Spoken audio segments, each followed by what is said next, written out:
Hi guys, welcome back to my channel. This is your Wawa girl here. For those of you that are new, welcome. And don't forget to subscribe and hit that notification bell. Give me a thumbs up on my videos. That way you'll be the first to know when I do make a new video. My voice sounds a little groggy, so just forgive me. Today's video is about Adam Toledo, 13 years old. You know I gotta comment on this one because of the fact that he is a baby. Okay, this child, just like many others, had their entire life ahead of them.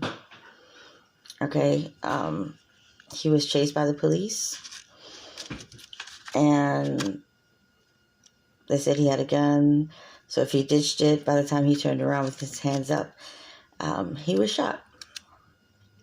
You know, they always talk about officers have to make that quick decision to shoot to spare their lives or to do whatever. That officer had more than 5 seconds before he shot that kid in the chest. Okay, 13 years old, took a bullet to his chest. And you think by doing compressions like that was going to save him? Motherfucker, you shot a kid in his chest. And to that detective that was on Chris Cuomo, fuck you. That was not a justified fucking shooting, you bitch. Okay. So, Detective Kentonensis, or whatever his name was, that was on Chris Cuomo, said that it was a justified shooting. Then he blamed the school, then he blamed this, and he blamed that, And, you know, they always got to make a kid look bad. Oh, he had a fresh gang tattoo on his hand, on his arm, and yada yada. Okay. First of all, that boy, that child, Adam Toledo, 13 years old, turned around with both his hands up in the air with no gun. No gun. But you know what? You fucking asshole.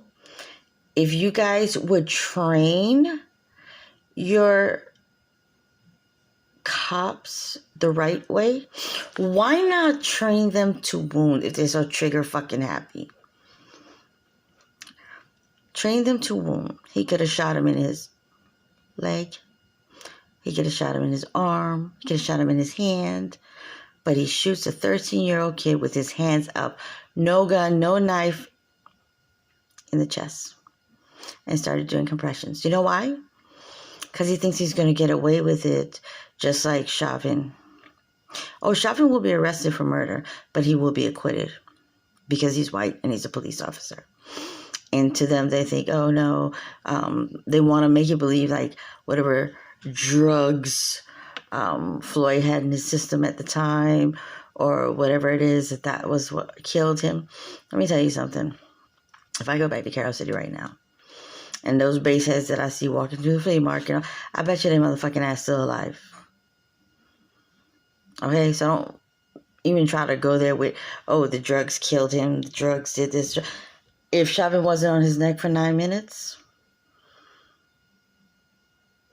he would have still been alive and doing his little opioids or whatever it was. And let me tell you something. I worked in pain management.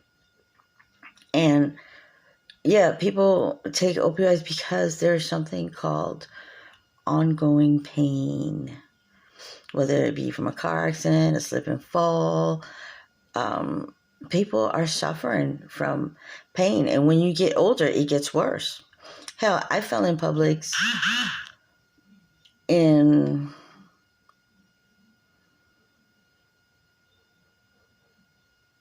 2009 or 2008, somewhere around there. I fell on my butt.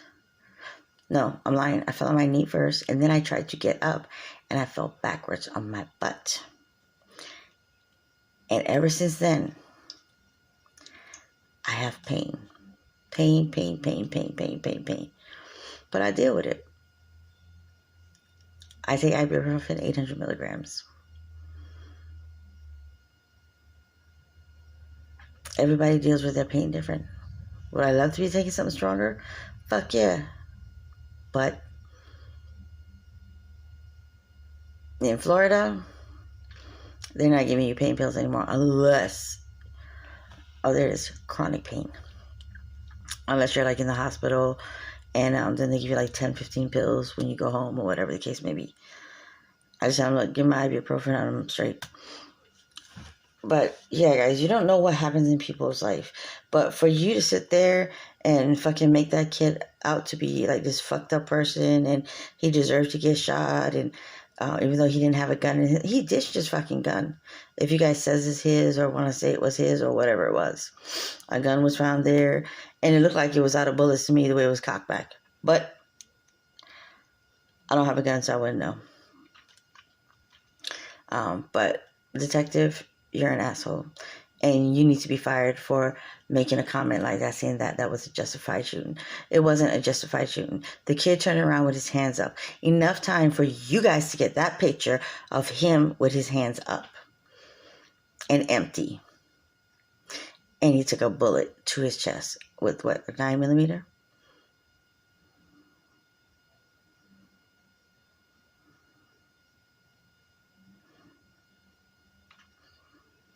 But I will tell you one thing, though.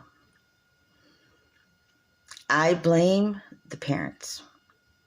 Because there's no way in hell you're going to tell me as a kid, like, okay, Mom, I'll see y'all later. It's dark outside. Where the fuck you think you're going? My kids have never even tried me like that. They stay in front of the house and play. Anthony's 29 years old, and he could tell you right now. He rode his bike in front of the house with his sisters and his brothers and his brother. Unless we all went driving to the park on our bicycles or whatever the case may be. But other than that, my child was not out in the streets. Even now, Poppy was, 16, 17, 18? Never left the house. Jamie, 16, 17, 18, never left the house.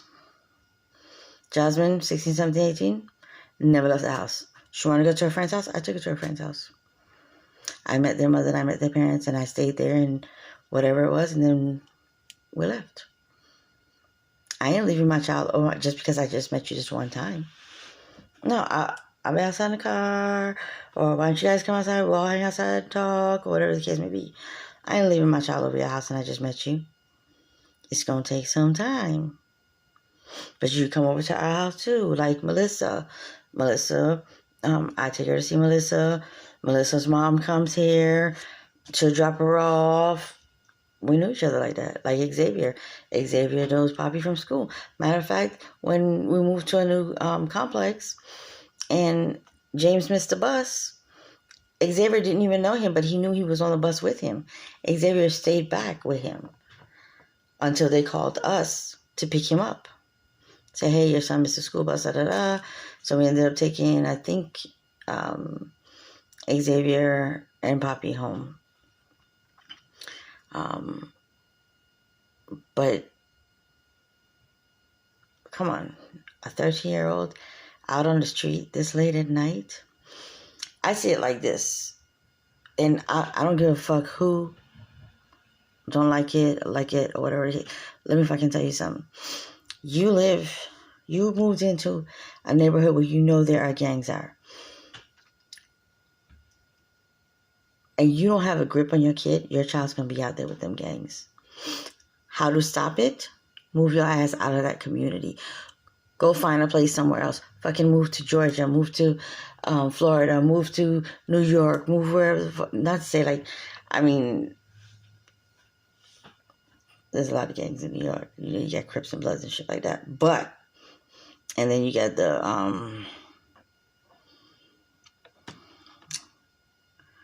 what do you call those guys? The Trinitarios and all this stuff. But, I mean, you really don't hear much like shit like this that's going on right now. So, my thing is, move to another state. Move. You want to stay in Chicago? Move to a better neighborhood where You don't hear about gangs or things like this. You have children that are growing up around these things, and it's because they have easy access to them because of where you live. Hell, if you had to move out, you'd have to find a place to go any fucking way. But there's no way in hell. Like, this kid is supposed to be inside at that hour of the night. He's supposed to be inside, getting ready for bed, to go to school, or chilling with his siblings, eating dinner, whatever the case is, not fucking running the street with gang members. So if you ask me how that child got killed, it's because of his parent. His parenting. That child. So mom, every time you go to bed at night, think about what the fuck you did wrong with your child. That he took a bullet to the chest because you weren't a mother to keep that child inside the house where he belonged. Okay, bad parenting. That's how all these kids end up on these streets with these gangs. It's not even bad enough that they're raping, molesting, kidnapping kids. Hell, they're doing it to grown-ups too. And we're in the middle of a fucking pandemic. Did he have a mask on his face? No, he didn't. Anybody else around it? No, they didn't. That means you're supposed to be quarantined if you don't want to wear a fucking mask outside. Y'all think it's some kind of fucking joke, and it's not. It's killed over 500,000 people. But y'all ain't gonna feel it until one of y'all gets sick or somebody in your family dies. Like I told that bitch at the fucking Bales Bonds when my daughter's boyfriend was drifting on the street with a cop right behind him. And I asked her, where the fuck is your mask? She was like, oh, it's in my car. I'm like, what the fuck? And that bitch gonna turn around talking about exactly what she did. You don't have to wear a mask in here if you don't want to. Bitch, you're not her mother. I am. She's here to protect me. Y'all want to go listen to that asshole? Because they had Trump signs as big as fucking movie screens out front, which I already knew was a bad idea to go in, but his mama set that up. I didn't. But yeah, you want to play Russian roulette with somebody's life, do it with your own. Kill off your kids, your mama, your daddy, your husband, everybody else. Don't fuck with my family. Me and my daughter had, that had nothing to do with your fucking work. So fuck you commenting on to my child like that. I'm diabetic. I have high blood pressure, hyperthyroid. Who the fuck are you? Y'all gonna take everything for a joke, and then you want to sit there crying, oh, somebody kidnapped my kid. I can't find my kid. I mean, look at kids that were getting kidnapped in their own house.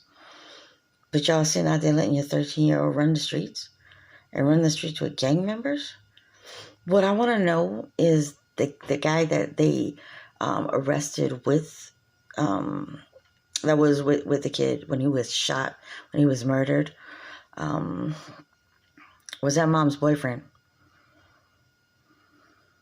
Because that's the only way that I'm going to see myself, letting my 13-year-old get tattooed, run the street with guns, as if I'm dating a gang member or something like that.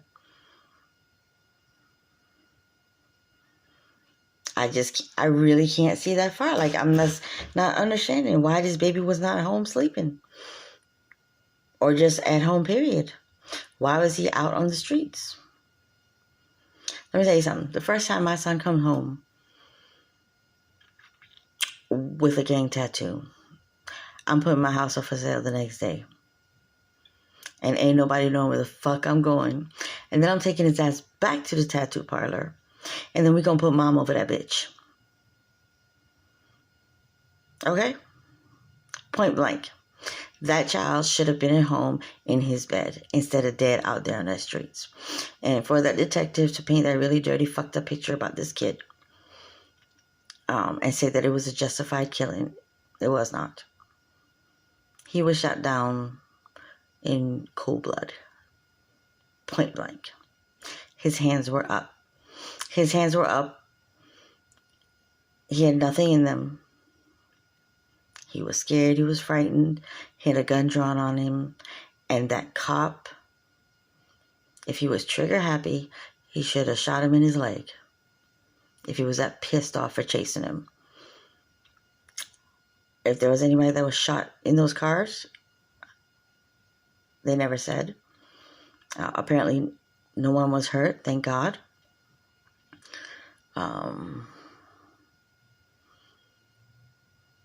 But to me, that was not a justified shooting. But you want somebody to blame, instead of blaming the teachers who's got a lot on their plate, blame mom and dad. Because if mom's working, and I'm not saying she was when her child was out on the street, because if she was at home, that's pretty fucked up. So now definitely that's something she's going to have to live with for the rest of her life, that your 13-year-old should have been sitting in it by your side. Read his ass a fucking book, play some board games, do something with your children, not just have them and send them out there to the gangs. But if mom was working, then dad need to be watching him, unless dad's a gang member too. Then, okay, that would, you know, be understandable. But even still, at that age, 13 years old,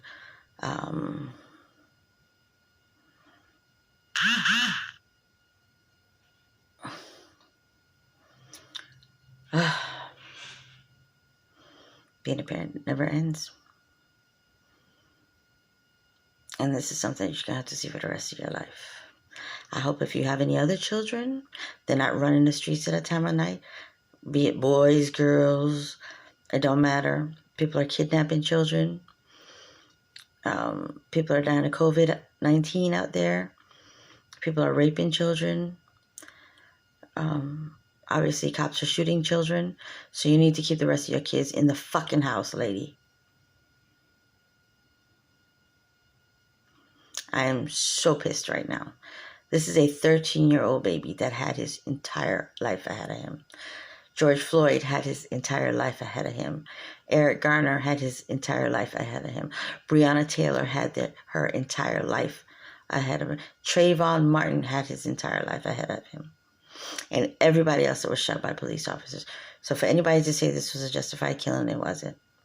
Just like George Floyd, who was murdered on live TV. Okay? This child was murdered and took a fucking bullet to his chest with his hands up. Alright guys, so I'm going to end this video right now because I'm like so heated. And I just took my blood pressure pill. I'm on that bitch twice a day. Remember, COVID is real. Please put your mask on in your car. Take it off when you get back into your car. Not when you get in front of Walgreens or Publix doors, because people are not wearing them. You don't know whose conversation you're about to walk through. And then when you get home, be like, I don't know how I got COVID. I was doing the right thing and I was there. No, bitch. It was because you put your mask on at the front of the doors. Where people on their cell phones talking without a mask. People see their friends, they pull on their mask, oh my God, thinking it's okay. Oh, my friend can't have COVID. That's how you catch it. Because it's airborne for 20 minutes plus. Okay, guys? So be safe, and I will see you in my next video. I love you all. Don't look at my crazy haircut. I promise you, it'll grow back soon. Really crazy. Take care.